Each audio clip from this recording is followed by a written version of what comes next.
మీకంటే అది తక్కువ మీరే చేసుకుంటే తక్కువ ధరకు వస్తే మీరే చేసుకోండి. ఎవ్వడు అడ్డుపడడు. ఎక్కడ దొరికితే ఇసుక అక్కడ తెచ్చుకునే స్వేచ్ఛ మీకు ఇచ్చానని చెప్పి కూడా నేను మీకు తెలియజేస్తున్నా. ఇంకో పక్కన ఈరోజు మీరు ఒకసారి చూస్తే ఎక్కడ చూసినా గంజాయి పంట బాధేస్తుంది. డ్రగ్స్, పిల్లలు ఏమైపోతారో నా ఆందోళన కలుగుతుంది. ఎప్పుడైతే డ్రగ్స్ తీసుకున్న వ్యక్తి, గంజాయి తీసుకున్న వ్యక్తికి భార్య తల్లికి వ్యత్యాసం తెలియదు. వాళ్ళలోకి దుర్మార్గులు వస్తారు. అలాంటిది రాష్ట్రంలో గంజాయి రాజధానిగా విశాఖపట్నాన్ని చేసి ఎక్కడ చూసినా పంట పండించే పరిస్థితికి వచ్చారు. 5 ఏళ్లుగా ఒక్కసారి కూడా యాక్షన్ తీసుకోలేదు. పోరాడితే కేసులు పెట్టారు.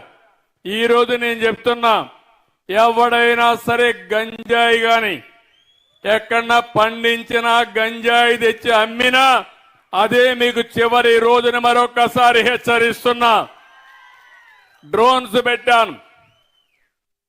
ఎక్కడికక్కడ డ్రోన్లన్నీ చూస్తున్నాయి. దానికి కూడా పేరు డేగా అని పెట్టా, ఈగలని పేరు పెట్టా. రాష్ట్రం మొత్తం డేగ కన్ను పెట్టాం.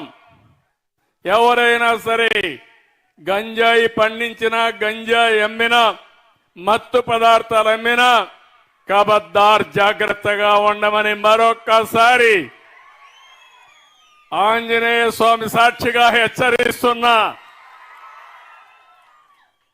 ఎందుకంటే సమాజ హితం కోసం పనిచేస్తున్నా.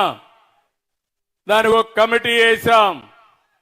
ఈగలనే ఫోర్స్ కూడా పెట్టాం. దీన్ని లాజికల్ గా తీసుకెళ్తామని చెప్పి కూడా నేను మీకు తెలియజేస్తున్నా.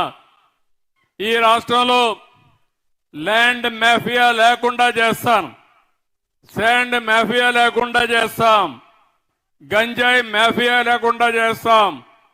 కడాన పేదవాళ్ళకి ఇచ్చే రైసు కూడా, పేదవాళ్ళకి 2 రూపాయలకి ఉచితంగా బియ్యం ఇస్తే ఆ బియ్యాన్ని కూడా రీసైక్లింగ్ చేస్తున్నారు.